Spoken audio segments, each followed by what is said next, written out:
Okay, now application of potentiometer, that is to compare the EMF of two cell. So if EMF of first cell is E1 and this is E2, we have to calculate this value. So now if we calculate the ratio of E1 and E2, and if we have E1, we can calculate easily E2, and now if E2 is known, E1 needs to be calculated. So it can be easy. So now let us draw a potentiometer. Now I am not going to draw the 5 meter wire. We take a single wire, that is 5 meter or whatever you choose.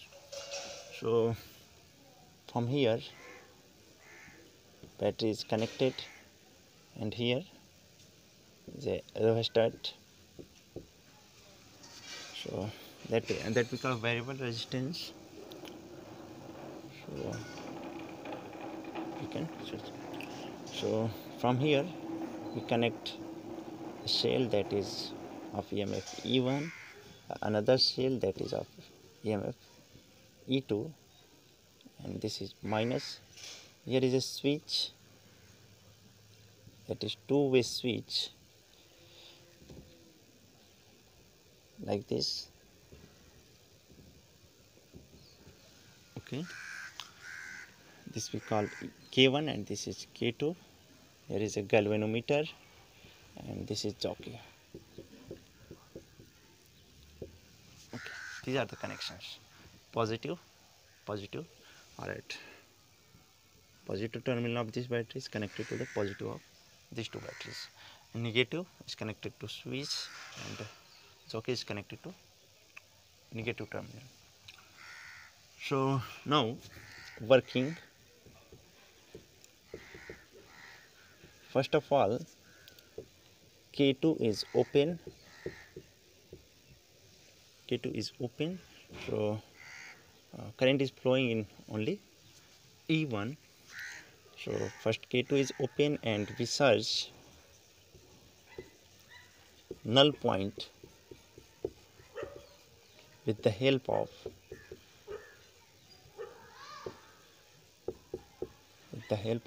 jockey. What is null point? The point where you put the jockey and there is no deflection in galvanometer, that is current is 0, that we call null point. And we get the null point is here, suppose L1 for E1, we get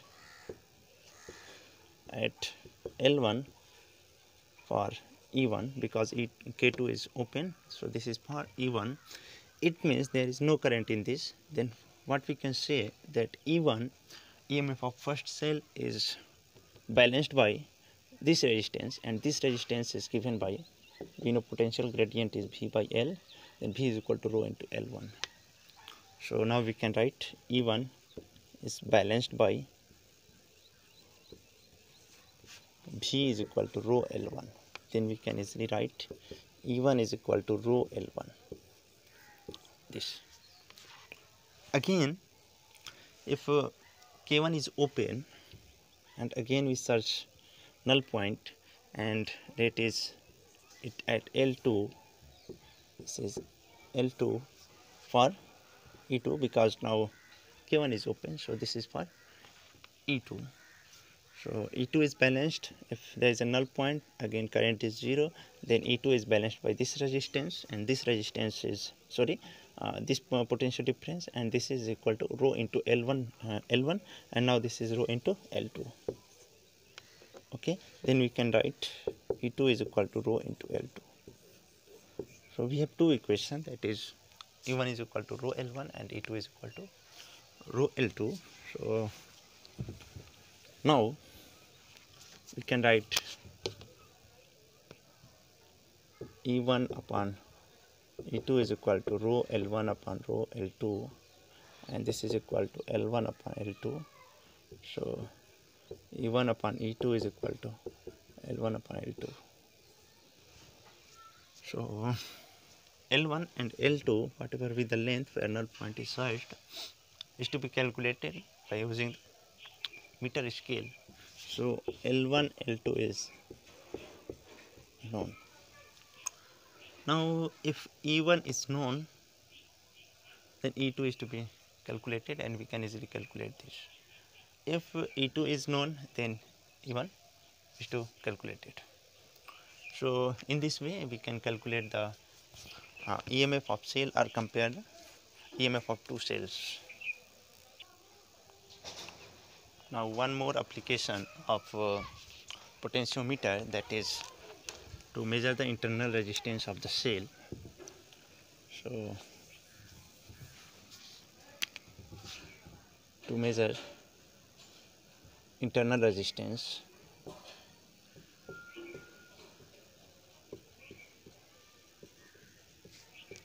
so first of all we try a potentiometer.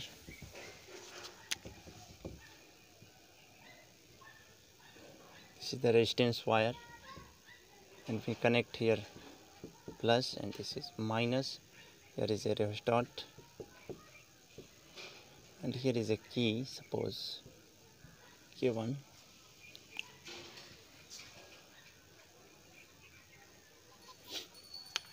Now from here we take positive, and this is negative, and here we take a resistance box, and here is K2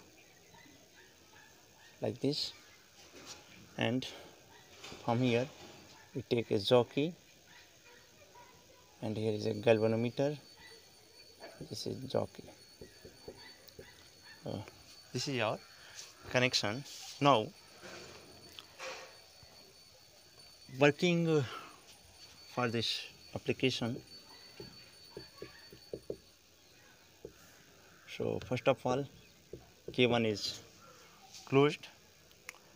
To operate this, so K1 is closed, and first we take K2 is open.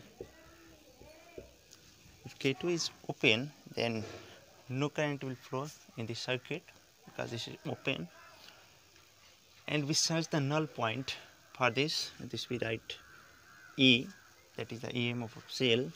So again we search the null point, and let us, this is at L1. Then what we will say, that E is balanced by the potential difference across this resistance wire, and potential difference across this resistance wire is rho into L1. So first equation we can write E is equal to rho into L1, equation number 1.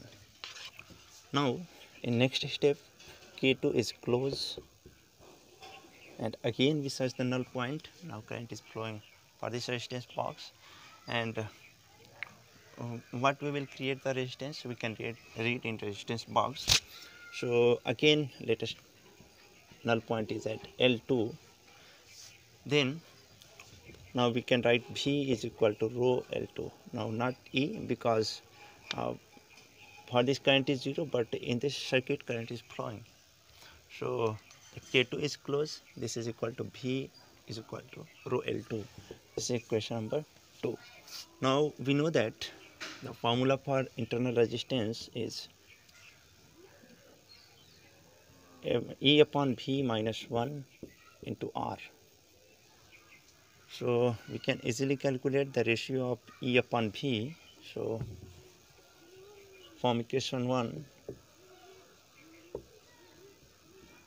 and 2, this is, we write 3.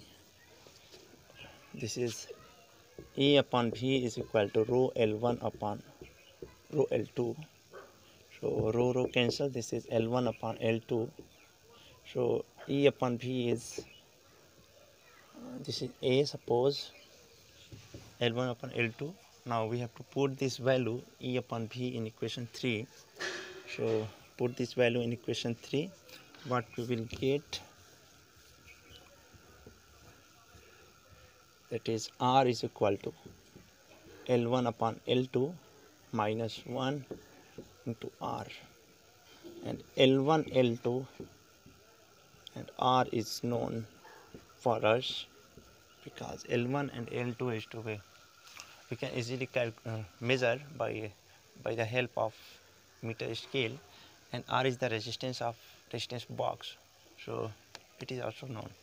So if these three quantities known, we can easily calculate R.